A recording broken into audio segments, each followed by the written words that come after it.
View from the Gutters, episode 62.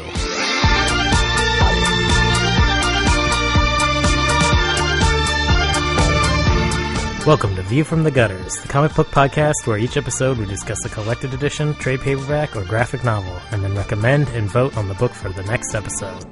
Warning: the discussion portion of this show has massive spoilers for that book.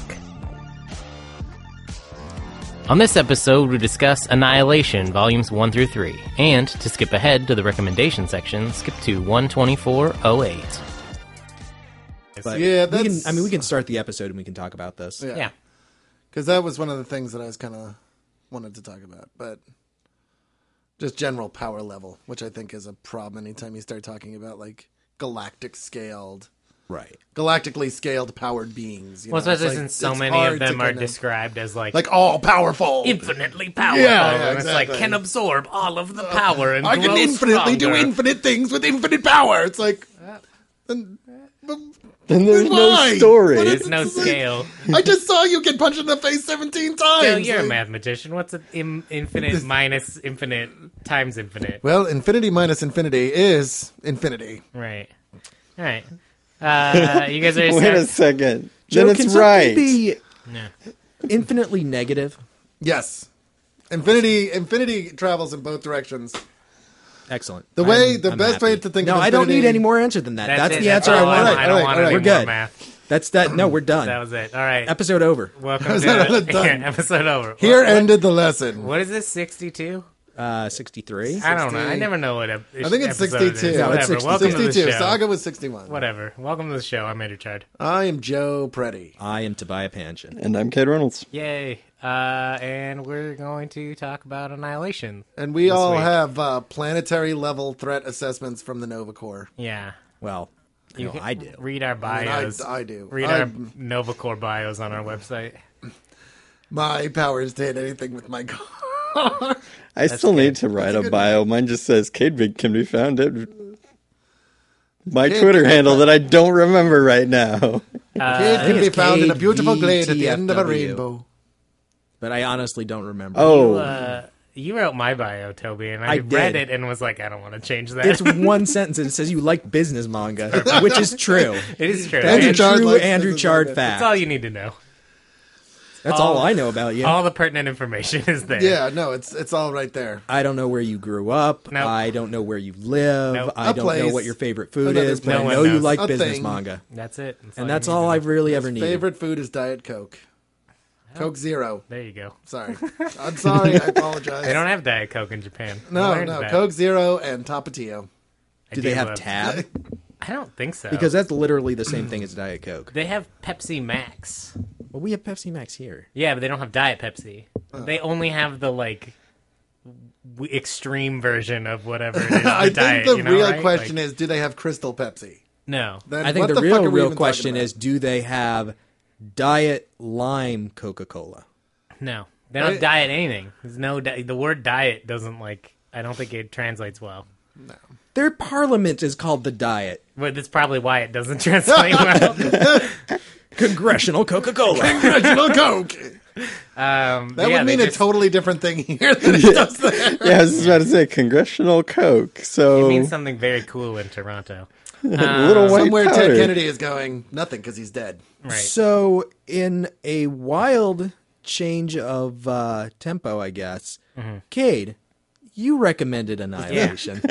Yeah, it's your fault we read I thought you were going to say, books this we're week. talking about a space, like, sci-fi story. And I'm like, we just talked about sagas, and that's totally not a change of tempo. No, we talk about sci-fi all the time. We do. It's one of our favorite genres. well, I mean, think. yeah, Well, I mean, we're it's- all it's- science fiction heads. It's rare that we actually get to throw it to Cade to kind of Yeah. get us started. No, that's true. That's and true. part of that is because sometimes I pick bad books. Sometimes, yes, you do. And sometimes I bring good books, and everybody else brings even better books. And sometimes you bring good books, and we're just dicks. I mean, I think is where it goes with that. There you go. That does happen. Yeah, I can't refute that. So, It's in my contract to not vote for your book. Cade, have you just- previously I read wrote the Annihilation? contract. The contract. I've read some of it, not all of it. So, Okay, so now that you've read the whole thing, what did you like about it? What did you think about it? overall, I liked it. There were some parts that I really didn't like, but there were other parts that I really liked to make up for it. Some of the miniseries had the whole Infinite Crisis vibe where it's like, these are moments I should care about, but I don't. Can I ask you to name specifically which miniseries you didn't like? Silver Surfer. Okay. Oh, I like that is not what I was expecting you to say. I was What did you expecting expect from me? Ronan. Okay, so for whatever reason in my mind, I thought that this was written by Abnett and Lanning. And one of the miniseries, Nova, was written by is Lanning. the only And they one. continued to write Nova, and they were principally responsible for a lot of the later cosmic stuff that came. They wrote Conquest. Yeah, right? they wrote Conquest. I think they also wrote Guardians of the Galaxy Yep. after Conquest. Pretty sure. And I think they also continued to write Nova, which became a regular series for a while. Keith Giffen is the principal architect of Annihilation. He wrote most of the series, with the exception of Nova, which was Abnett and Lanning, and then Super Skrull and Ronin. And I don't remember who wrote Super Skrull, but I know Ronin was written by Simon Furman, who I knew as the writer of the Transformers comic book for a large part of its run, not the whole thing. But that was one of my favorite comics when I was a kid, and so I was like, "Oh, Simon Furman." That was the Super Skull, or That was Ronin. That was Okay. Ronan. Yeah. Ronan's But like my favorite. Super That was my Skrull and least favorite Ronin definitely had a very different vibe from the rest of the series, and I did not like those series as much. I especially felt like Gamora's characterization in Ronin was really kind of off from what we see of her in weird. other places. It was weird. Yeah. And so I was wondering if you had the same reaction that I did, where those two series in specific stood out as not being as good as the rest of the event. Well, okay, I should say that the main problem I had with Silver Surfer that caused me to not enjoy anything about it, it was actually the art. I felt that the art in that story, it was... I don't know a way to explain it, but at times it was very disjointed. Like, people's bodies were moved in a way that they shouldn't, or the faces didn't look like the same. Like, even though it's the same character, the face doesn't look like it did in the last panel. Off model. There you go.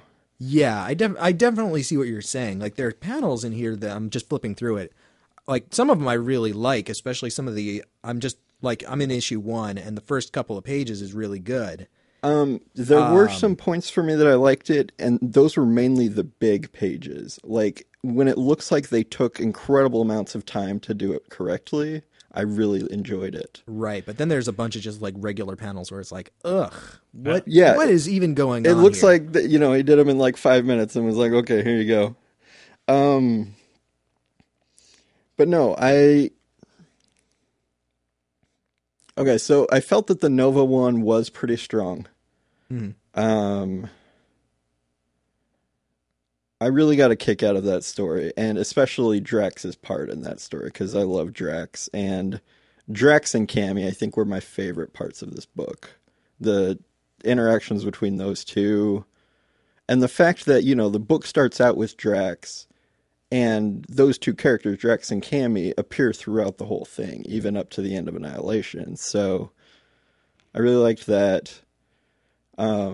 She's one of my favorite kind of Marvel archetypes. They've done this a couple times where they'll introduce a young,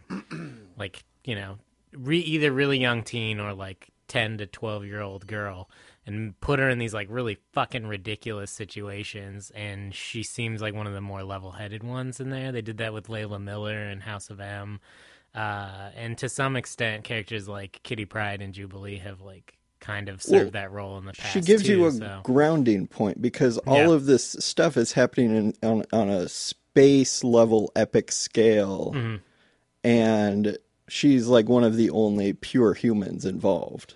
Yeah, well, you can see, you're discovering the universe as she's discovering Exactly. the universe, right? Yeah. So she's the grounding point. And I thought I really liked that. Well, I like that the book opens with her intro. Yeah. It doesn't open with her directly, but she's in that first issue.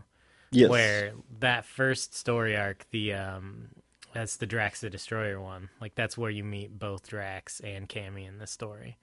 And it works really well because it's there's a couple alien characters, but they're on Earth, so it like eases you into it a little bit more. And I really like the characterization of Earth in that book, where they're these like hardened criminals. Yeah. Like they're on their way to the kiln, which if you actually read the Thanos 12-issue miniseries that preceded this, which if you haven't, I recommend like tracking that down and reading it, because A, it's really good, and B, it sets the stage for this in a really good way and kind of explains some things like who is the Fallen One and why does Thanos have a fairy? But that is a place for life sentences only. Right. Or death sentences only, I Death guess. sentences only. So, like, these are hardened effing criminals. Yeah. And they're like, oh shit, Earth, that place is full of genetic time bombs. Like, don't fucking go to Earth. We got to get off this planet as soon as possible, which I thought was interesting, that they have this alien perspective of our own world.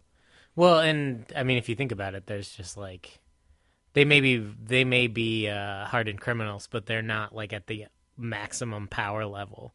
Like what's his name? The Skrull. It's Pybok. Yeah, he's just a Skrull. Yeah. Well, he's Like, he's the power scroll or something, so he's got electricity and stuff like that. Yeah, but he's not. He's not the Super Skrull. He's not even the Super Skrull, and the Super Skrull can't even beat the Fantastic He's Four. on the same. Well, I was doing a little bit of poking around because I was like, I always think Pybok is the Super Skrull, but Kl'rt is. Yes, Kl'rt. And It's the best name. it is Kl'rt. Like, okay. Well, all the Skrull names are awesome. Yeah, they really are. I think they're just made by like reaching your hand into a Scrabble bag and like just discarding any vowels. I hope there's a Skrull name generator somewhere. There's got to online. be somewhere. But I'll look for it later. I was like thinking, and I believe that they're on the same level, Pybok and Super Skrull. Yeah, but still, still, I mean, they're still like they're not going to really hold it against the X-Men or the Avengers. Yeah, very no, well, totally, right? So, totally. I mean, Drax is the And only one. lucky who for them, arguably- this was the beginning of Civil War, or at least very close to that. Yeah. Because I know that the Civil War is mentioned in some of the later ones, but I can't Right. remember which. Well, no, at the Annihilation time, plus Civil War. I think even at the beginning, Civil War is happening. Okay. It's in the early Yeah. stages because this is progressing. Like, at least my feeling of it is that this is progressing while Civil War is happening on Earth. This is happening like outside. Well, this takes up almost a year if you follow along with the Annihilation Yeah. Day plus numbers. Yeah. And and I don't think they even reference the Civil War. It's not quite a year. It's 220 days. Yeah, well, almost a year. I know at the end he says, Well, and we've it been doing came this for out- almost a year. It came out over the course of a year too. Yeah. like Yes. in comic time or in our time. It did So- do that, yes. Yeah, so I guess, if the Civil War was like 3 months, then this is a lot longer than that. Yeah. Well, I also like. I don't really remember how long the Civil War lasted Well, there's in like the Marvel 400 universe. tie-ins, but Yeah, it's 1 funny that billion they... tie-ins. It's really funny to me that they did this event at the exact same time that they were doing Civil War, because in my mind, Civil War is exactly the wrong way to do an event, where it's like, there's this 6-issue book that's Civil War, and then there's 5,000 fucking tie-ins. yeah, And with this series, it's like, there was a 4-issue series that led in, a prologue issue, then they did the 4 miniseries that were being released concurrently for 4 months. right. Then they did the 6-issue main book, and then they did a 2-issue wrap-up book, Yeah. which made it Not at all so confusing. easy to follow along with, and there were not like a million Annihilation tie-ins. I think that is in no way better. Like, they're both shitty. Like, it's still like, oh, you bought 40 books. And in this one, you have to read all of those. Well, it ends up being like 3 trades, which I, mean, think is it's- incredibly it's- manageable. It's 30 books. Like, it's 29 for Annihilation. Like, you have to read all 29 of those. For Civil War, you have to read 6. I know Yeah, which but one I would rather buy. we had this discussion when we were talking about Infinite Crisis. Like, you don't get the whole story that way. I disagree with that for Civil War. Because I do agree with that for Infinite Crisis. I think they should have packaged Infinite Crisis. I was doing the math earlier. The way that they packaged this, because Infinite Crisis has 32 books, not including the JLA Crisis of Conscience, Superman, Sacrifice. Not including those two. It has 32 books, and this had 29. So they could have easily done Infinite Crisis as 3 trades and put the Villains United and all of that into like OMAC, collections like Grand OMAC, Thanagar Grand War. Thanagar War, the Prelude. Like they could have done that, and it would have made that book a lot better. But again, if Infinite Crisis and Annihilation, you have to buy 30 roughly books each, and Civil War, you can literally just read that 6-issue miniseries. Like, the other stuff is fine. Like, Frontline is actually probably the best stuff that happened in Civil War. And the rest of the tie-ins are just kind of like, if you choose to read those characters or not. Yeah, and that's why I don't really know how long Civil War goes for, is because I've only read those 6 issues of Civil War and maybe a couple of the tie-ins. Like, I did read, if not all, most of the Spider-Man tie-ins. Yeah. But other than that, really nothing. And so I don't really know how long the Civil War went on for. Well, they talk about it in the book. Well, talking about it from an outside outside of the event perspective, it's like if I'm reading Spider-Man and suddenly, oh look, it's Spider-Man Civil War, and what happened to the plot line that I was just reading about? Well, fuck that, it's gone. Whereas this series, like, it was contained to itself. Like, if you didn't buy any of those Annihilation series, it didn't affect anything outside of that while it was going on. And those characters didn't have their own books either. Exactly. And none so of the you had no reason to buy were... them. Okay, so it's like you've got your Captain America main book. You put out your Captain America whatever Civil War book. Right. At the same time, and like that is a Civil War title. Don't like do all these weird tie-ins that interrupt what's going on. No, I agree with that, but that's not what happened in this series, right? Like Captain America wasn't in this. I mean, like none of the characters that had ongoing series were in this book. Like, there's not a single ongoing series. Yeah, and I think that's like one of the way to do events. Because if you're reading, Infinite or not Infinite Crisis, Civil War, like the Civil War tie-ins are like Web of Spider-Man 20 whatever and Spectacular Spider-Man number, like they're just random numbers from that run, right? But in this run they're like, it's a mini series, it's 1 through 4, right? And I'm saying that's a much better way to do it. I agree, but at the same time it's like, if you're just reading the event, like if you weren't reading any Marvel books that were coming out at the time, which a lot of people do, they don't, they're reading like one book maybe, and then Civil War comes out, you only have to buy 6 other issues. As opposed but what to if I don't issues. Want to read any Civil War? Then you take a 6-month hiatus from comics and you come back. It's not that bad. Like, no, that's bullshit. Why? Why should I have to stop reading a comic that I'm enjoying with a story that I like because these assholes in editorial want to do this big event thing that I do not care about? Well, because they'd rather make money than make you happy. But Chard, I guess the other thing is by doing it this way, only the people who want to read it will read it. Yeah, and I agree with that. That's the thing, is that they can do both. Even though they have to buy... They did both of these at the same time. Even though they have to buy 30 issues, the people who are reading it to read it aren't going to complain because they like it. Right. But I guarantee you that sales on Annihilation were a lot lower than Civil War, because Civil War was outselling every other book that was coming out at that time. Well, and this didn't have the character, this didn't have all the tie-ins, so like people reading their Captain America, it wasn't like, now these 3 issues are Civil War. They didn't have to go buy Civil War to find out what was going on. I much prefer the story that's going on here. Like, I much prefer this, like, what happened in this story, because I'm not a huge fan of serialized comics that cross over with each other. But, like, in a universe where that's your bread and butter, like, that's what you do, like, that's why they don't do events like this anymore. That's why we haven't really seen one since then, is because they're not as successful as, like, Civil War is. Well, Annihilation Conquest was done the same way. To read all of Civil War, including the tie-ins, was close to 80 issues. Yeah. And that's... I mean, the thing is, they were launching, like this, with Annihilation, they were launching an entire... They were trying to launch their cosmic Well, they section. did. They did launch. Yeah, they launched, did. like, several books out of it. And in Annihilation Conquest, you have the same problem where it's like, I have a Marvel Cosmic reading list for this exact reason, because it gets complicated. Like, you have to read 2 volumes of Nova before you can read Annihilation Conquest, and 1 volume of Guardians of the Galaxy. And so that's all lead in. No, there should not be any Guardians of the Galaxy leading. There's no Guardians of the Galaxy leading in, but it's like... I feel like they did a very good job with this. There's a very clear chain. Like, you read Thanos, then you've got the Annihilation event. Yeah. That leads into Nova being an ongoing series. Nova goes on for like a year, right? And then Annihilation Conquest happens, and then coming out of that, you have Nova and Guardians of the Galaxy both as ongoing, right?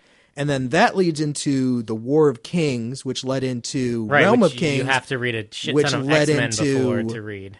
Oh my God. The Thanos imperative. Like, there was a very clear chain of Right. events with this Marvel cosmic ongoing. But what happens in between this book and the next book is now you have ongoing series that people are enjoying the ongoing series of and have to be interrupted to read the event just like their main series.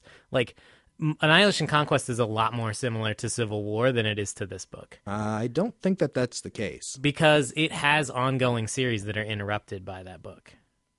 Nova Annihilation Conquest. specifically.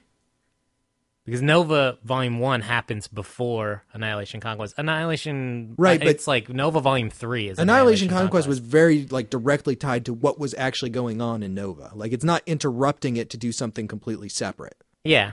I mean, it's you know, half of one, half dozen of the other, or whatever. But I mean, like, you're still having the same problem where it's like, however you set the event up, it's fucking up the universe in some way or another. Because, I mean, I like this, but this is a 30-book series. I feel like this is not an impossible problem to solve. Like, as a comics publisher, you should be able to have an event book that is self-contained that doesn't interrupt other things.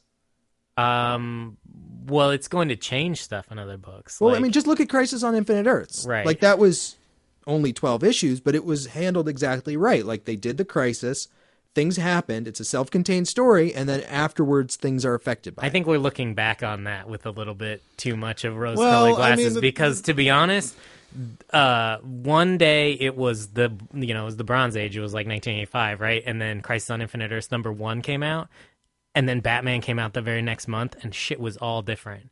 And you had to wait a whole year before you find out why any of that happened.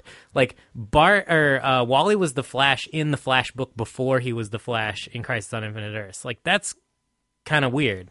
That's very weird, actually. And it took them several years after Crisis on Infinite Earths to get everything, like, fully meshed. Yeah, in but that they universe. did the exact same thing with 52. Not the new 52, but 52. Because Right. every single book jumped 1 year later after Infinite Crisis, and it took a year for you to find out everything through 52 weekly issues. Right. Like, that's not necessarily bad. That can actually be done really well. Yeah, it was a lot different than 52 with Crisis, though.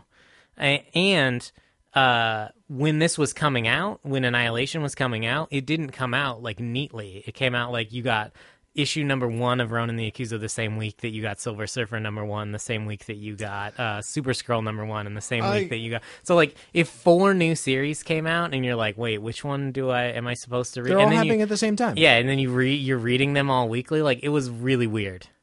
Yeah, I can see that. I that would really be enjoyed it. weird. Like, I like the way that the trades are set up. though. Absolutely. I feel that the trades give you the reading order, all the material you need. Yeah.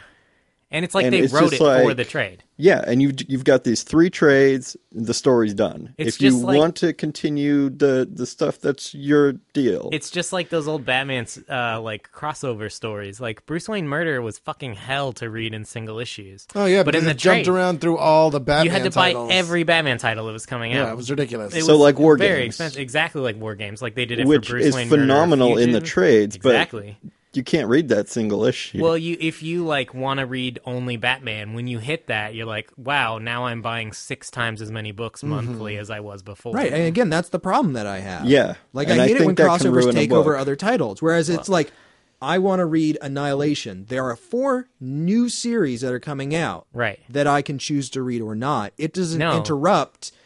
It's not a choice, though. If you didn't read, like, something I wish I had been able to do, which I can't because I had already read this series, was just read Annihilation 1 through 6 and see how much sense that made. Because Which honestly, I tried But that's like before, and it skipping didn't into the do middle of the anything. story. but that's the problem. Like, they don't bill it like that. It's exactly what I Right. was talking And about that's a on problem with Crisis the on billing. Infinite Earths.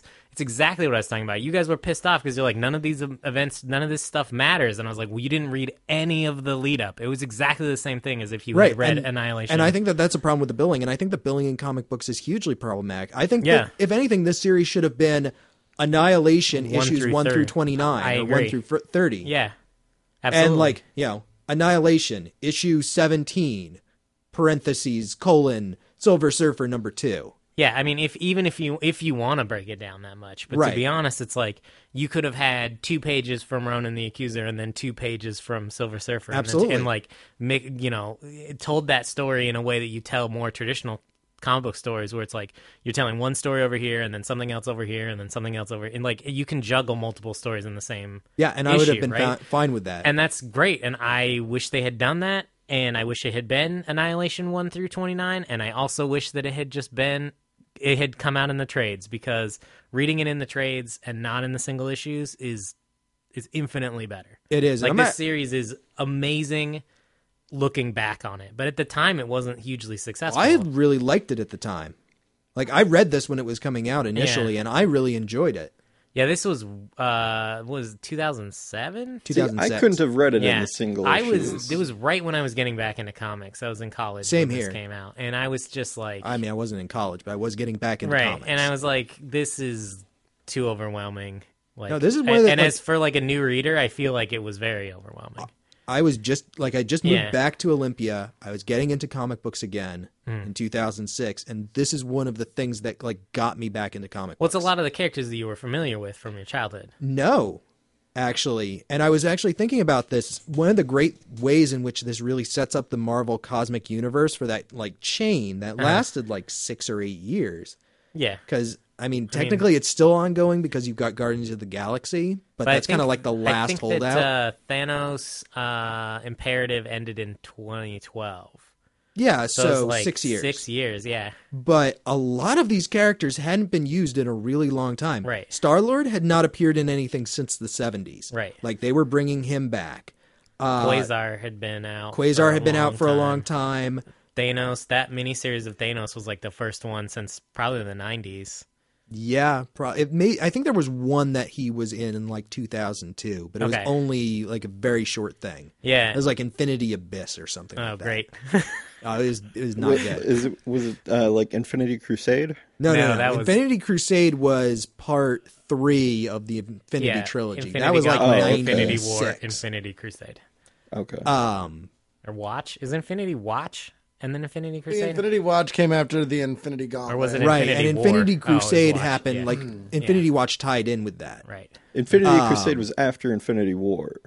Yeah. That's what. Yeah. Okay. There was an Infinity War. That was my Infinity, question. I thought Infinity Infinity War War was was before Crusade. Infinity War was Magus. I don't know. You guys Yes, can look Which it up was online. Adam Warlock expelling his evil side, who became big evil guy. When he got Then the there Infinity was- Gauntlet, he split off his good and evil sides so he could Yes. be a purely logical supreme being. Yes. Magus showed up in the Infinity War. That was the second one. And then the Goddess showed up in Infinity Crusade. That was the third. Okay. What was I'm the like 90% sure. I thought but in Infinity any case, War I was in the first middle of a one, thought. and then I'm sorry. Okay. You guys can look up the reading order online. 'cause But it no, does like they were exist. bringing back all of these cosmic characters, like Blastar and Yep. the Space Knights. They brought back a lot of the heralds. That Yeah. hadn't been used in a long time. A long time. And that's actually Fucking, why they brought Gideon, out... or not Gideon, whatever his name is, Skywalker. Gabriel Airwalker. Gabriel the Airwalker. Like, Yeah. when have you ever heard of that guy before? I knew about him because I used to read Silver Surfer comics back Yeah. in the day. And then the was it Terrax? Terax the Tamer. I love that guy. Morg he's was super the cool. guy when I was reading Silver Surfer back in like the 90s or whenever it was. Morg was the guy that had just supplanted like Firewalker or something. Yeah. And he was like the main bad guy. I think it's in Firelord. Terrax. Firelord, maybe it's Firelord, yeah. But yeah, I like get 'em all this confused. series was setting, like, kind of resetting the board in terms Yeah. of Marvel Cosmic, which had been let to go fallow for a few years. Yeah. And kind of reintroducing a lot of characters that had not been used in a really long But time. you had read Infinity Gauntlet when you were a kid, though, right? Yeah. I mean, so these were not new characters to you. some of them were not. Right. I mean, Thanos and Gamora certainly not. No, and Drax And Drax. and Galactus Although and Silver Surfer. Drax is and- another one. Like, Drax had not been seen since the end of Infinity Watch, like 10 years earlier. Right. He was And We were it gave hanging him a new status quo, which is Right. where he still is at. Yeah. No, the smart Drax was like a huge improvement and reboot of that The character. Vin Diesel Drax. Yeah. Batista. Vin Draxel. Anyways. But I mean, I thought that this series was really good just in terms of resetting the stage and introducing characters and going, okay, here's what's going on in the Marvel Universe. Yeah, no, I agree. universe. I think that it was still like if you weren't going to a comic book shop weekly, which I wasn't because there wasn't one in the town that I was living at the time that I was in college, like it was like 30 minutes away driving to get to one, which I realize is not that far, but it was far enough that like we didn't go there very often. And so like going once a month and trying to, you know, fill in the what's going on this month in comics was something that I had gotten really frustrated with when I was in high school. So it's like this was just that all over again. So I was only reading things in trades, but I had like seen this series and was very interested in it because I've always been a fan of Silver Surfer, but it was just like I think this kind of stuff is what keeps people from reading comics. When it's like, okay, well, then you read 4 of this and 2 of that, and then 4 of these ones, and then, like, anytime you're mixing series names, like that... I definitely agree with you.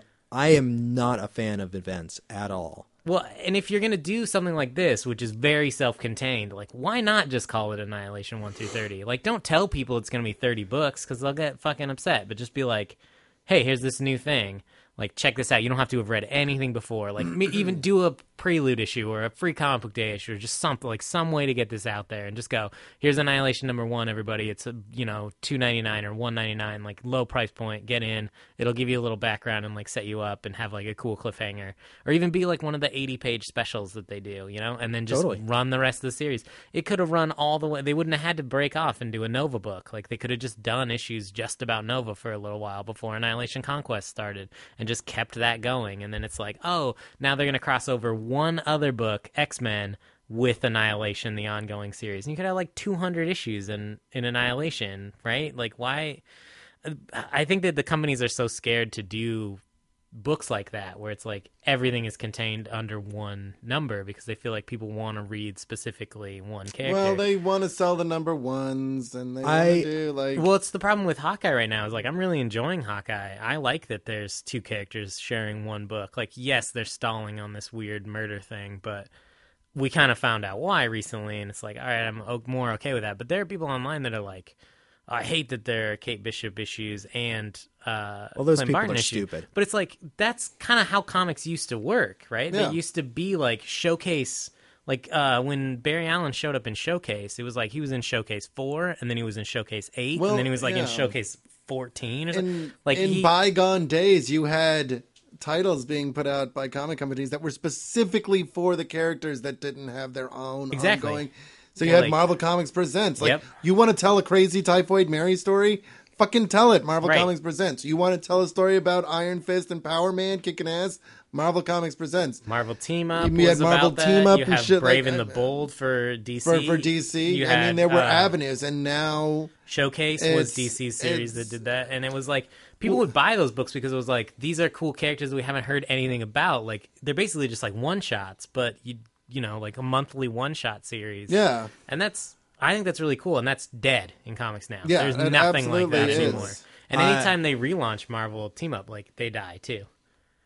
And I like the idea of, well, I always think, when I think of events, I always think of Age of Apocalypse, because that was like, as a comic book reader, it was like so easy to know where I was and what I was doing, because each like series told a story completely unique of the other things that were going on. There was no like thread that was crossing over that you had to read. It was like you read X-Men and you read Generation X or Next or whatever one it was, and each one told its own story. So you didn't have to get all of them unless you were fucking crazy compulsive like I was.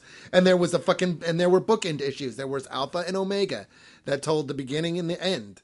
Yeah. And that was Generation Next. It was Generation Next. All right. That's always what I think is like, give your readers the choice. I like the idea of Drax and Nova. Like, they each have these four things, but it's also a little bit deceptive because you're like, oh, you can just read this, but you can't. Yeah. Because each one ends with like, well, what happens next? Well, they all end with the last page going, continued in Annihilation #1. Now, you could read any one of them and then jump right into Annihilation. But you'd still be missing You'd still be missing, like, little pieces elsewhere. Because, like, they fucking tie up the whole, like, 2 of the major villains in this, Aegis and Tenebrius. Mm-hmm. Or is it Aegis? It's Aegis and Tenebrous. Tenebrous, or like, there's not an I. I was saying it okay, Tenebrious for a while too. That's I it's always like remember because it's like Like- Tenebron and WoW, but Yeah. Tenebrous. Tenbrus. So Aegis, I can never remember if it's a hard G or a soft G, but like they're was dealt saying with Aegis. in Heralds of Galactus. Heralds of number Galactus 2 in half of that issue. Yeah. Like there is past a certain point, there is no mention of them, and I was actually really until I read that because it talks about it in Annihilation Saga too, but it's kind of like why was that not included? And like yes, something like this is made for trades, and I can appreciate that. But Yeah. I guess what I'm saying is I get what both of you are saying, and I think both of you are not wrong.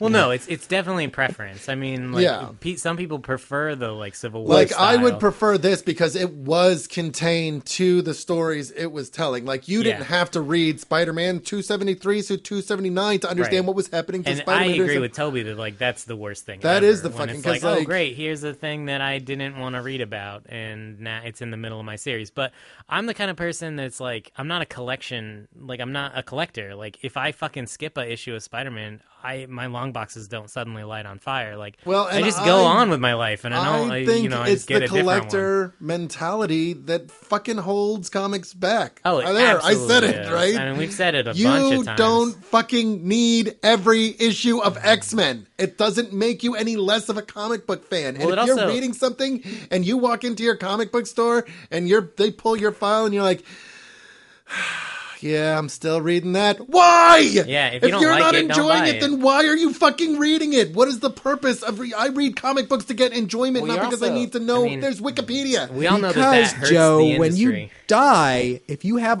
all the issues, Oh. you get to sit in between Stan Lee and Jack Kirby. And keep And them from there is- fighting each other. I was gonna say there's no way that those two men are sitting at the same table.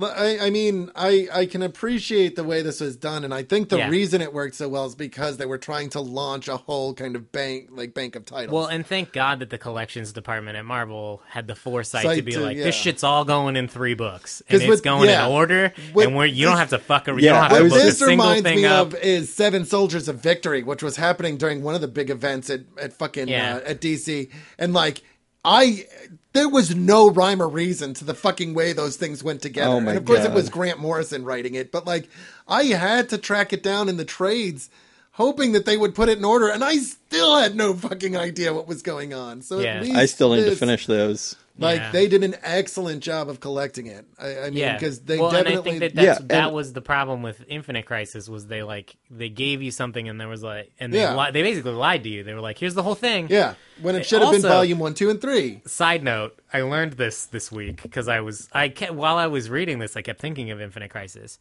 Did you guys ever read the hardcover version of Infinite Crisis? No. Nope. Because that was the first one I read. Did you know that it's different than the trade paperback I'm version? not Really? surprised. There's more pages. The dialogue is different, and the color in certain panels has been changed. I'm not And then it's like what? So the first time I read it different. I mean, like I don't know how different they are, but like DC's awesome. been fucking altering dialogue in the collections since at least 2005. I'm I not would not surprised. be surprised I'm not if surprised at a at certain point they started going back into their back catalog and editing shit to fit with the new 52. Oh yeah, the next showcase phone books that come out, they're all different.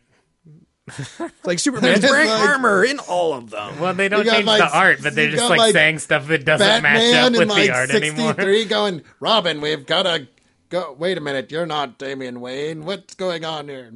Did I ever tell you the story about how I hooked up with this really hot chick once? And like that's That's where gonna be- Damien. When I was 14. When I was 14. They're gonna go back and Photoshop all the old great like Ostrander Suicide Squads, and they're gonna Photoshop Amanda Waller to be all thin and shit, and they're gonna They're not gonna change the art. It's just gonna be like one of those webcomics where they just change the dialogue. they're just I did It's actually just all want to talk gonna about the be- story of Annihilation. Yeah, we should. for a bit since we're Well, going for most there of was an one hour. thing I wanted to clarify. Oh, we have not been going for most of an hour. I let this roll for like a half hour before we started, so Okay. don't worry. There is one thing I wanted to clarify. When I said I prefer the event this way, what I meant is through the trade. Oh, Because yeah. I would not have been able to read issue 1 of each 1 week and then issue 2 No, of... yeah. Because that would have hated made that. no sense to me. But the way that they did it in the trade... Because, I mean, the way that they're ordered in the trade, the Annihilation Day plus number, They line up.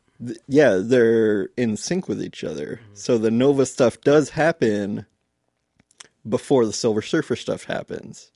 And if I had read them coming out at the same time, that would have been confusing as shit. Yeah. So I just wanted to say I like the way they did the trades, and Absolutely. I think that is the way to read it. And I wish that they had put the Thanos stuff in as well. Yeah. I mean, they could have done like an Annihilation Prelude trade that was Thanos, but Well, I think all you can that actually get stuff Thanos is- just as its own trade because Yeah. it's 12 issues. Yeah. And I should actually mention, in my memory, this was written by Abnett and Lanning. It's actually not. We already mentioned that. Did we we mention did. that on the Yeah. mic? Yes. Okay, I thought I said that before we started. Maybe recording. we before. Yeah, no. but it Okay, was- but yes, it was Keith mostly Giffen- done by Keith Giffen Keith was the Giffen. architect. Mostly wrote this. Abnett and Lanning wrote But it. he also wrote the Thanos series. Yes. Right.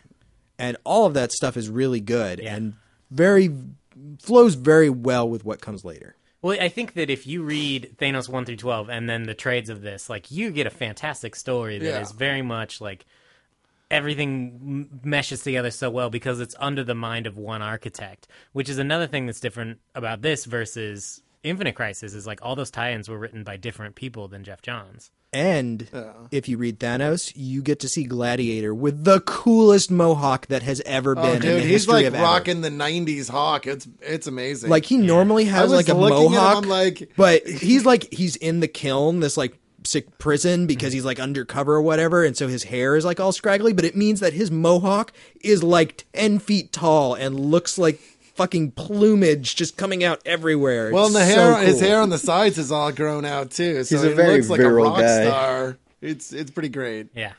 especially because he's fucking. Infinitely powerful. Yeah, right. Yeah. So let's segue into the story. And I'm just going to talk about something that kind of bugs me whenever we talk about characters on this level.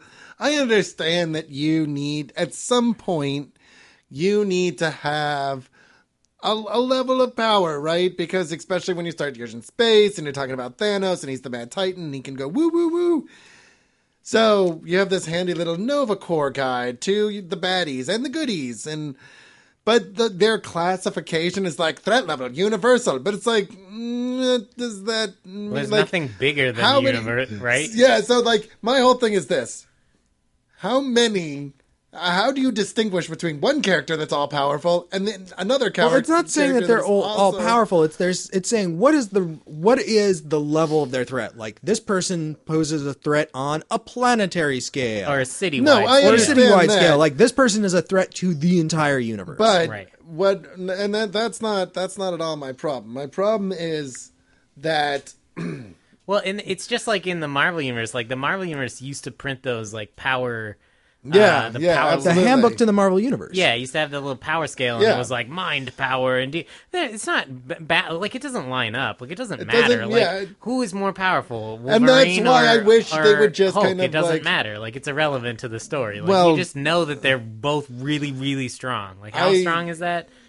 Strong. And that's kind of They why can't kill I each wish... other. Let's put it that way. Right, and that's what I love about the cosmic universes is they're just like they're hitting each other at the like when Superman hits Toyman, Yeah. like he has to not destroy He's him. pulling his like punches. he's pulling his It's just punches. like, But this ding, is ding. these are the kind of like people like when Ronan the Accuser hits somebody with his hammer, love Ronan. like fucking shit is going down Yeah, no, because you know. know that he's gonna just obliterate them. Oh, absolutely. And when he and another threat level of that magnitude, who's the guy that's like the herald of Annihilus? Yeah. And when they hit each other, like that they're not pulling Shit's going punches. down. No, totally. And when Terax is like got his axe and he like hits and fucking chops a planet in half, like these guys are fucking insane level. Well, and and that's that's- what's so cool about this book is they're like literally they're just like. And I agree I with love you. it. Like, I just wish there wasn't What'd you do so today? much I chopped mention. a planet in half. It reminds. There's a Kirby Superstar minigame where you're like punching these little mats on the ground, and it shows you how hard you punched by how big your crack runs through the planet. If you do it like perfectly timed, the crack runs like almost all the way through the star planet. And I always wanted it to split in half.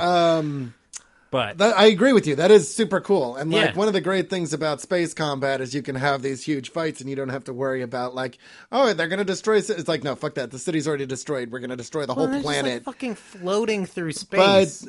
my which thing is is that beautiful. it felt to me like it was just mentioned a lot. And I'm like, okay, you can't have that many like all power. You have to use a different vocabulary or just not talk about power levels because you're like, that guy Thanos, he's all powerful. Oh, Galactus, he's all powerful. It's like at what point the fallen one, he's all powerful. But you should look at who is saying it though, because like when you have characters like, fuck, I had an example. You just name all the characters. Name any character. If you have a character like Peter Quill and he's talking about these all-powerful characters, you have to look at it in a scale. He's saying all-powerful because the power is something he cannot comprehend. Well, and also it's not measurable, fair. But at the same time, that's it. That is what I'm talking about. It's also an introduction measurability, to these and I understand that, but it's just the way I'm talking mostly about the terms that get bandied about, right?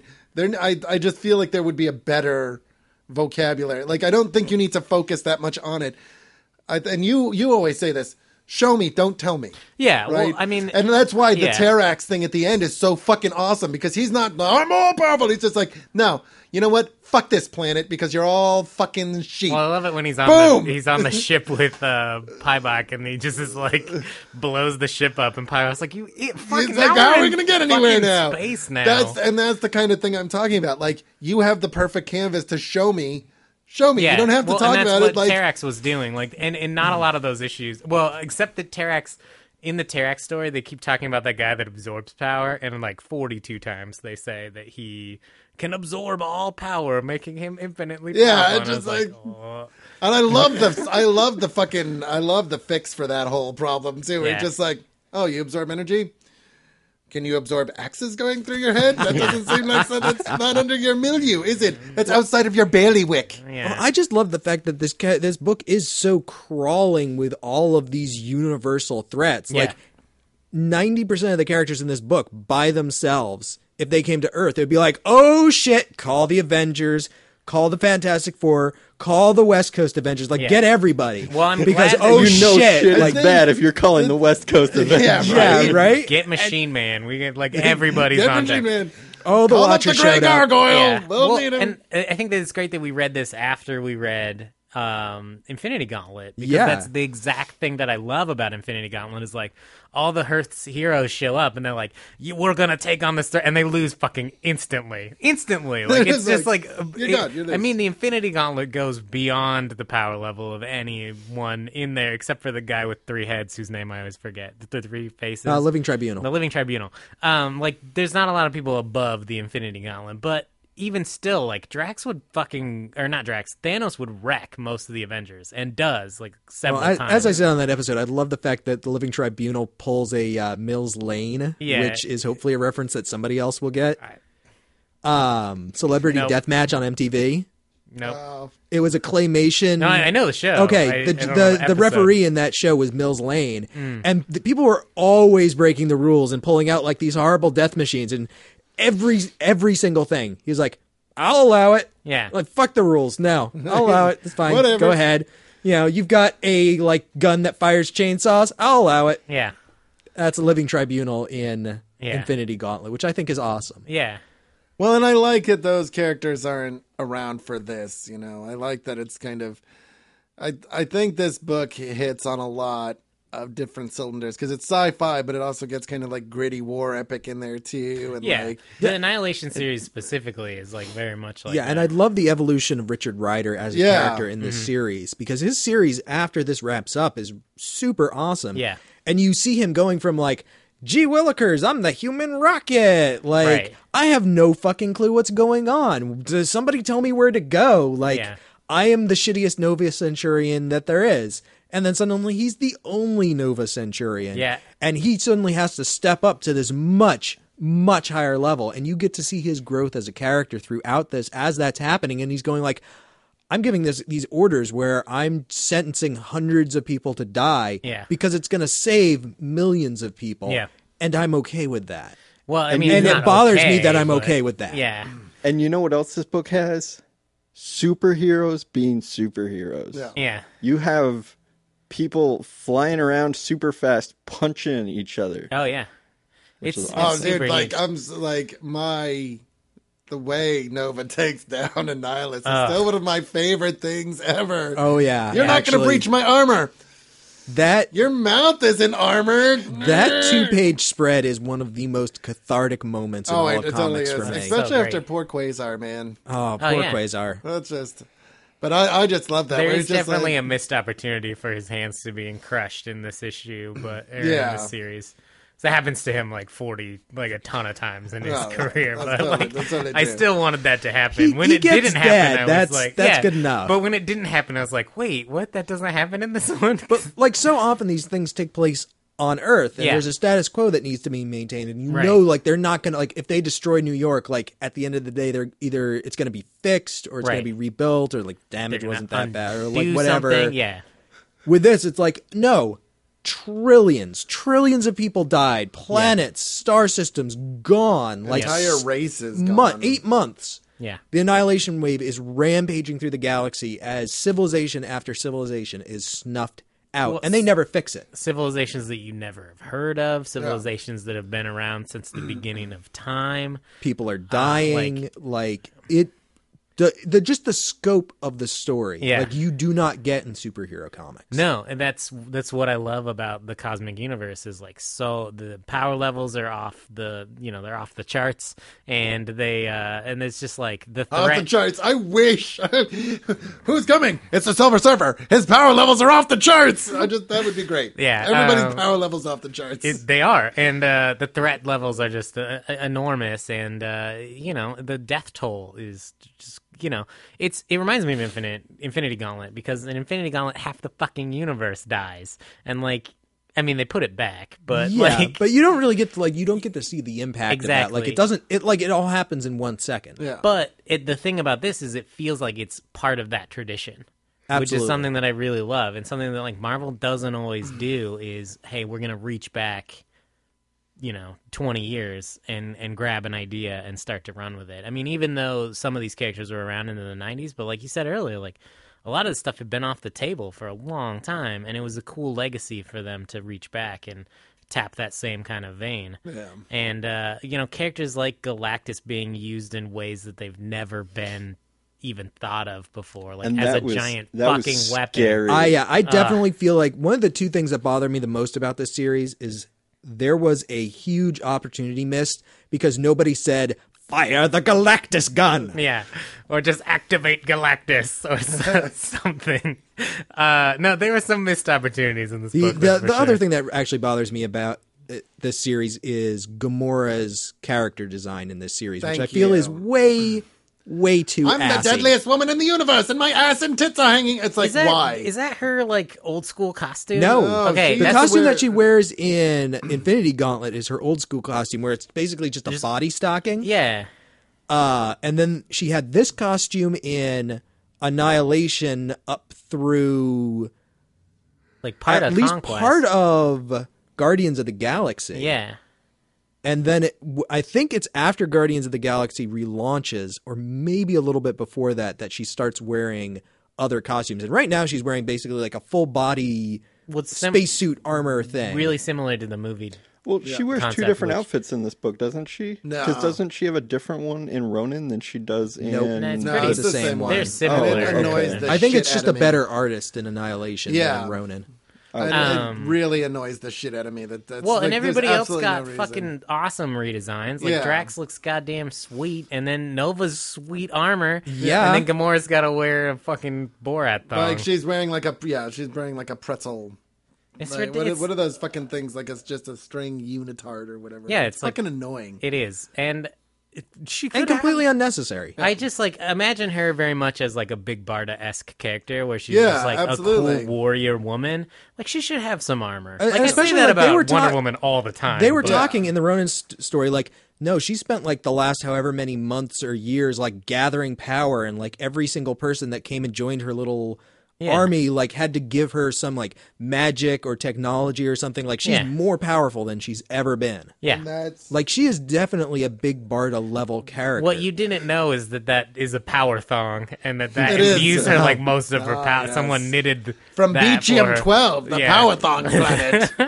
They knitted that from They the knitted tears of their enemies. She has a special superpower where the less clothes she wears, the stronger she gets. Yeah. It It really makes, annoyed it the makes shit her out of feel me. more confident as the deadliest woman because she doesn't have to wear anything and she's still When better I than go out everybody to else. kill hundreds of people as the deadliest woman in the universe, I like all my bits to be hanging out. I think And honestly she wearing- just like raided Moondragon's old closet. Yeah. Yeah, Moondragon was. I was like, I don't like her design either. She has like a weird gap in her thigh so armor. I couldn't figure. I was looking at that, and at first I was like, "Why does she have this ridiculous gap?" But then I was looking at it again, and I think there's two things. Either there is a gap there, and she holds that fucking outfit on with sticky tape, Yeah. or it's like a bodysuit that she's No, wearing. she's under using it. her telekinesis to hold it on. That's what it Yeah, is. okay. She's like, Well, this and then- armor will be really effective if half my thighs are hanging out. And then later she's wearing a pillowcase with the sides cut out. well, of course, you know. and that was weird.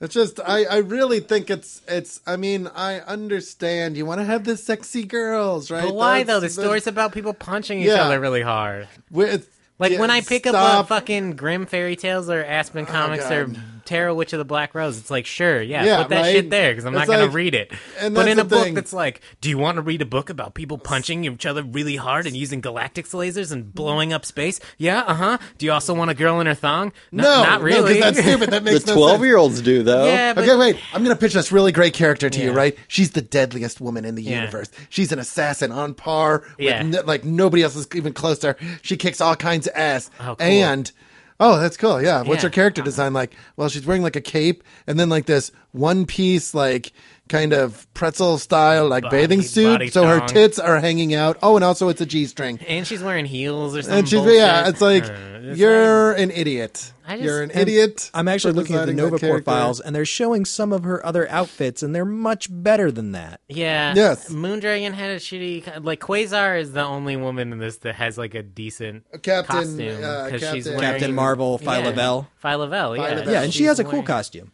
Oh yeah, she's not Quasar in this. I forget. Well, she but becomes Quasar at the at end. the end. Quasarvel. When she Yeah. gets the quantum bands. Yeah, which are awesome. Yeah. Well, I actually think that that's a really cool moment where she Yeah. just touches them and they like fly to her and she's like, they know the touch of evil. yeah. I No, gave them she another says, and then option. she's like, "You don't get a choice," which is what Annihilus says to Quasar, which Yeah. I like that. yeah. It's symmetry. I Yeah. like symmetry.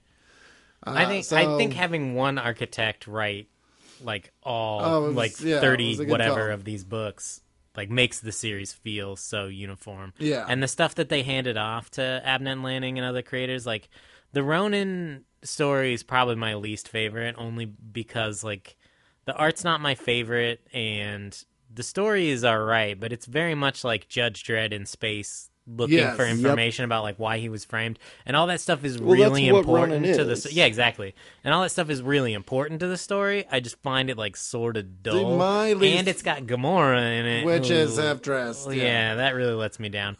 But I really like the Super Skrull story. See, I That's I the one do I too. like the least. Yeah, I like the Super Skrull story the least too. I loved Really? Praxagora. As a Yeah. character. Praxagora was cool. Sweet. And Praxagora was I like cool, and I like that there's a total like flipping of the trope at the end of that story because you're like, oh, they're gonna fucking fridge her, but they don't. They don't fridge her. They well, he finds a Claire- way to save Claire her. saves her, which I think Yeah, is kind which of was a cool. cool thing because I would have been really pissed. Because it still let her use like her massive amount of energy, Yeah. but he figured out a way for her to use it without killing herself too. I hate would have that. been really Cool. pissed off if they're like, here's this really cool new character. Oh, she's dead. Well, I also She's like dead. that- I hated that they killed Preek, though.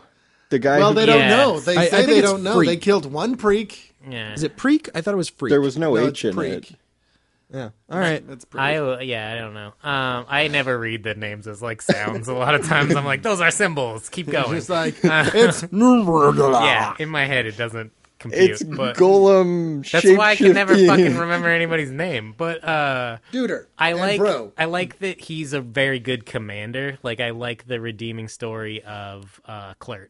Like I think that he's a cool character. No, I know agree, that story yeah. is not the most interesting thing that happens in this book. Like Yeah. I very much like the Nova stuff more. Like Richard Rider is my favorite part. Yeah, I of guess this whole I guess series. the thing is that the Super Skrull story ties in with everything else the least.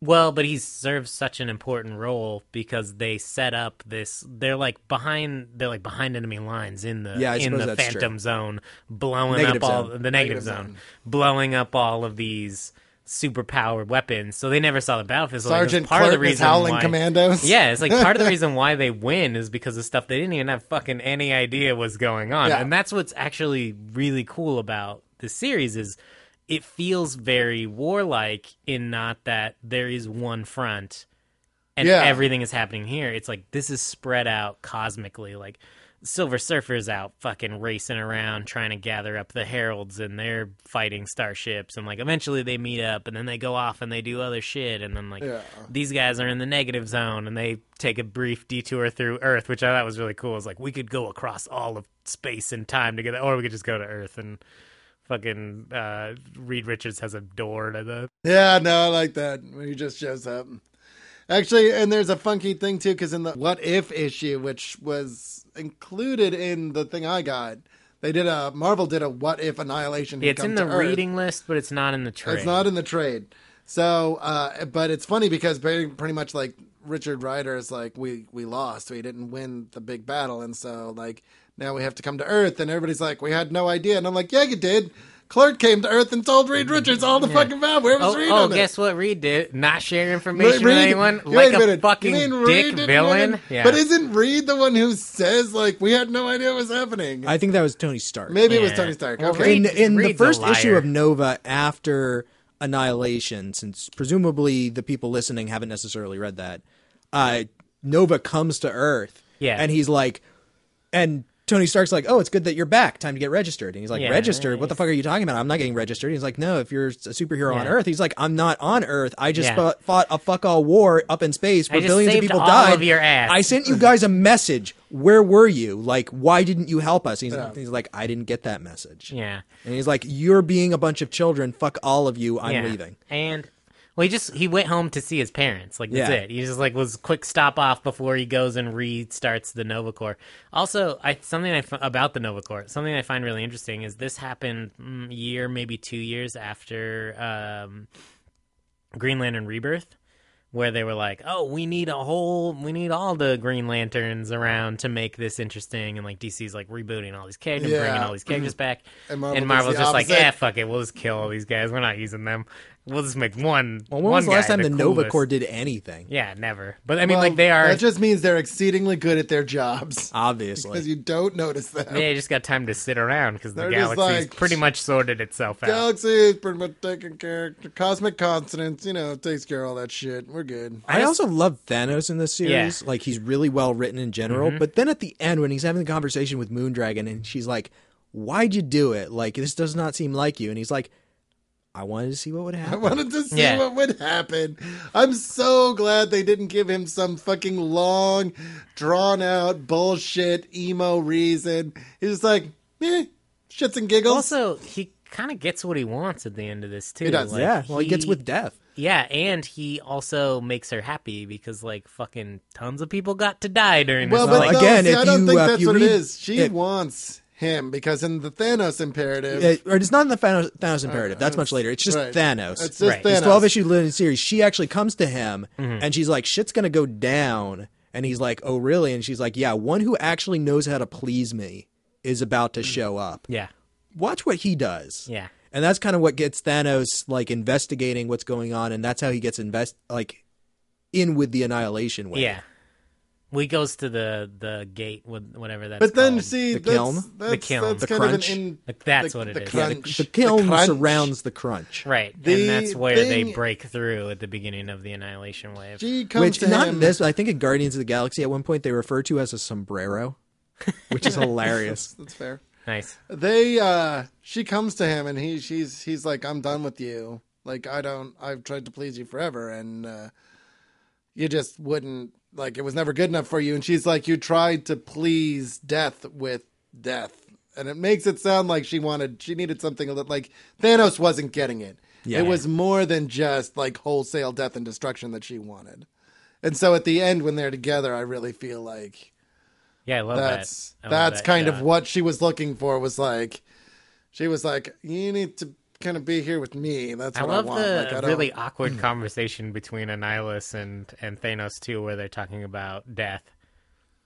And like, I don't know if Annihilus knows, like, Death personally, like, he's ever met her, or he just has heard about her, or if he doesn't understand that he's talking about, like, a specific thing. I think there's 'Cause a he's lot like, of things I'm Annihilus familiar. doesn't Yeah, understand. he's like, I'm familiar with Death, and it's like, wait, what are they talking? What are they implying here? What's happening? I love Annihilus. Like, as a character, I think he's brilliant. He's got an awesome character design. His design is fantastic, and it's a sweet redesign because he used to look like a lot cornier. More 70s. Yeah, and what I love about him is he's just, like, he's not really all there. Because he keeps trying to do shit that doesn't really make any sense. Like, Thanos is the brains behind Annihilus. Can I be honest? When he spoke, I didn't picture him having this, like, very deep and powerful voice. I pictured the voice of Cobra Commander from the 90s. Oh, yeah. I was Annihilus? thinking, like, something more like that. Oh, yeah. Or more like the Monarch What are you or something. Yeah, like, really high. Kill them all now! Like a Sound bug. alarm! Yeah, like, really bug sounding. Yeah, absolutely. But I just love... Just like, randomly screaming at people for not doing their jobs. well, and he's also correctly. like, well, we'll fucking kill Galactus. It's like, then we won't have a Galactus laser. Like, Thanos has to convince him that all his ideas are bad. Yeah. And, well, all of his ideas are bad Exactly. because his He just ideas are destroys- kill everything. He destroys an entire fleet because they question his orders. right, and, well, yeah, and his fucking end game, I love the reason he goes there, is like, your universe is expanding. It's encroaching on our space. Yeah, I'm actually, here to take if it back. If you read the original, like, go back to the Fantastic Four, what the negative zone is basically all the negative space in between all the atoms that make up our universe. Right.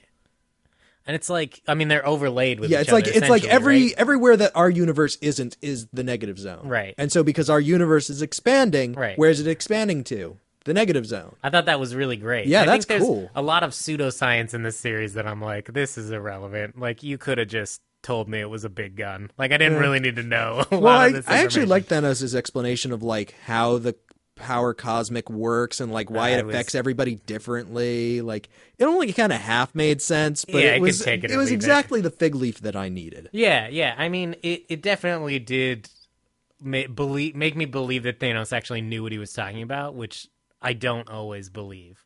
Like, Thanos is a master bullshitter. So when he starts talking, I'm always like, oh, how much of this Yeah. does he, like, really know about? But that speech, like, I was like, oh, okay, Thanos knows exactly what he's doing here. Like, he's very much manipulating Annihilus and, like, doing all this stuff. And he's going to give Annihilus, like, the right information, but the information that he wants Annihilus to have. And so I thought that was cool, but that was the one part of the pseudoscience I really did like. The whole, like, the negative zone is being invaded, essentially, by our expanding universe. And Annihilus is like, I'm here to come take it back. But his fucking plan for taking it back is, I'm gonna blow up everything. The whole universe and the negative zone. It's like, how is that winning? Because he's an Because then Annihilus. he Yeah. would finally What is- be in what does control of Annihilus everything. do? Yeah, exactly. Like, I love that they're like, oh, I guess it was Annihilus behind the Annihilation Wave. We kind of should have seen that. Like, we should have known that. It's called the Annihilation. Doesn't somebody actually make reference Yeah, to I that? think It's it was yeah, Cammy, wasn't yeah, it? it's like, Well- I should have seen that coming. Well, yeah, and then I think that it's in the thought bubbles that Richard Rider has. He's like, we didn't really put it together at first, but we should have. And I just like, and I also like that at the very end of the Heralds of Galactus thing, when Annihilus is reborn, you know, like, it just leads you to be like, oh, well, that's why Annihilus was cool with just blowing everything up, is because he's convinced that he's going to come back. Well, he I mean, does. Right. I don't know about you guys, but I definitely had like the opening scene from The Lion King in my head. Like, oh my, Yeah. I was like the circle of life and all That's that. why yeah. yeah. I think that totally. was probably intentional. I'm sure it Yeah. was. I feel like it was. Yeah. Now we really want to read about young Annihilus, like out with these two like exiled bugs, because I don't know. I reason. like the idea Hakuna of Matata. yeah, I just like the idea of the Marvel villains being killed and then reborn as children, and then they have to like grow up and like try to not be villains, or like be villains but be like 4 years old and not able to like pull off any of their plans. It's something I will destroy you. yeah, it's like you're 4. It's kind of what I like about Apocalypse. If you haven't read Hickman's Fantastic Four run or any of the stuff that comes after that with the Future Foundation, the Wizard actually clones himself at one point, and Reed Richards takes the clone who's like biologically like 8 or 10 years old, And he's like, I'm going to raise this kid, and I'm going to prove that, like, you're to the wizard, like, you're fucked up not because of like what you are, but because you had a shitty upbringing. So I'm going to raise your clone. Because if anyone knows anything about raising Parenting. kids and just doing the right thing, It's Reed. Yeah. Fuck Reed. Can we just have Reed be a villain yet? Like, I'm so sick of the Fantastic Four. I want to talk about this just a little bit, but I don't know that I necessarily want to like give out huge spoilers. No is spoilers. It current stuff? No, it's from Hickman's run, which is a few years old. But the short answer is, throughout most of the multiverse, Reed Richards is a villain. Yeah. Like, it is astonishingly small number of universes where Reed Richards is actually a good guy. Just like Invincible. Yeah. Well, I like that in any universe where it's like in any universe that has a multiverse where it's like, oh, you don't even exist in any other universes, or oh, you're the anomaly, or you know, like I always love that stuff. It's why I love Venture Brothers, because they set him up, Mr. Impossible. Oh yeah, as a hero at first, and then like later, spoilers for Venture Brothers, like he becomes a villain. So yeah, I hate Reed. Yeah, I think that's and fair. I'm not a fan of the Fantastic Four. So, moving on. Indeed. Unpopular opinion hour. The last thing that I think I really have to say about Annihilation is I think it's hilarious how ugly Peter Quill is in this series, compared to how pretty they make him in the most recent Guardians of the Galaxy book and the movie. And I mean, he's an actual guy in the movie. Yeah, and he's very pretty.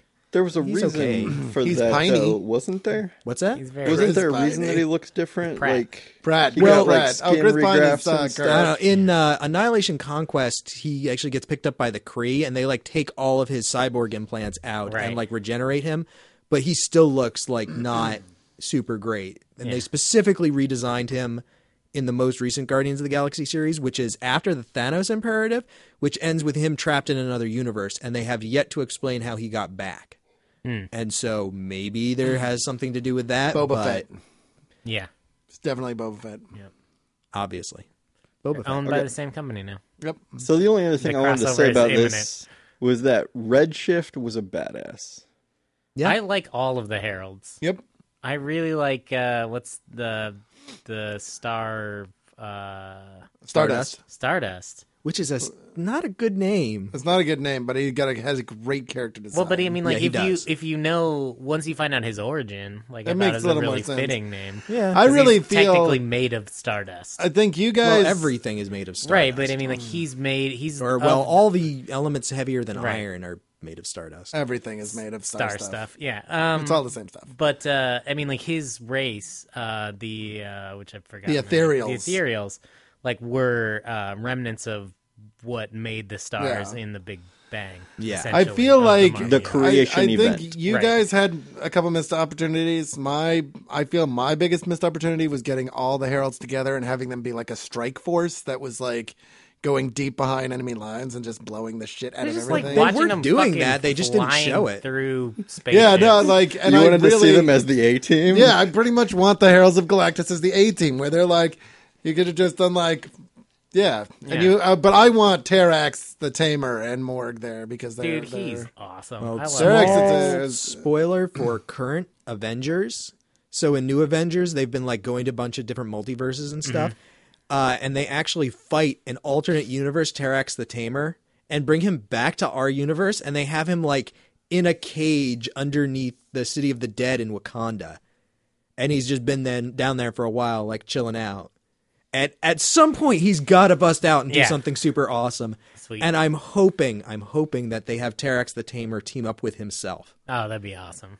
And like He would totally do that. Too. yeah, and like the It'd be version of like him from that the episode- 616 is like, you really thought that you could contain even an alternate me from another universe? Oh, you're all fucking dead. Yeah. Fuck you. No, you don't get to do that, even to an alternate me. It's like when Brock Sampson teamed up with himself in Venture Brothers. back to Venture Brothers. Infinite Madness. I don't remember ever hearing that this was a Venture Brothers podcast. Oh, it is. We know what Secretly Andrew it is. Chard's been watching lately. Yeah, I haven't watched it in years. That's why he's But talking about it. Well, that's because a new it's episode great. hasn't come out in years. That's not true. Oh, it was last year. Last year I watched one. Yeah. There was a Halloween one that I watched. Was that last year? Isn't the fifth season? No, that was have a date Halloween for the fifth season, don't they? 2 years ago. Okay. And then they released like 7 more episodes after Right. that. Yeah. And then last Halloween, there was no episode. Okay. Anyway, it's one of my favorite shows ever. That's why I talk about it. Well, it's a good all the show. time. That's a great show. It has a lot of elements of stuff that I like in it, And I think they it come from comic books. Yeah, it plays off of things in comic books Yeah. in a way that is interesting. Yeah. Yes. Um, Agreed. there was a missed opportunity here that I wanted to talk about, but I forgot what it was. So Well, moving on. Moving on. Was there anything that you like particularly didn't like about the series, other than the like specific miniseries that you didn't like? Was there like any the quality plot? was a little bit inconsistent. Yeah. which we talked about. Other than that, not really. I mean, it's not the greatest or deepest story that has ever been Right. told, but it's set up really strongly like the Marvel Cosmic Universe. It led into a whole run of things which I really, really enjoyed. Mm-hmm. Like, it's just a good series, and there's a lot of really cool like big screen comic moments. Yeah. Like when Richard Rider turns Annihilus inside out. Yeah. That's just cool. Yeah. Or when they, Ronan, smashes Ravenous in the face with his hammer, and it's awesome. Or two of Galactus's heralds like hold off the Galactus gun beam so Yeah. that everybody can evacuate before the planet is destroyed. Or that when Drax saves the Cammy and Starlord by like holding the bugs off for long enough for them to launch, and he's just like, it's that I think big you could single say page when spread. Drax kills everything. Yeah, and he's just Yeah. like jumping into And, a pile he's of just bugs with a some dude knives. with two knives.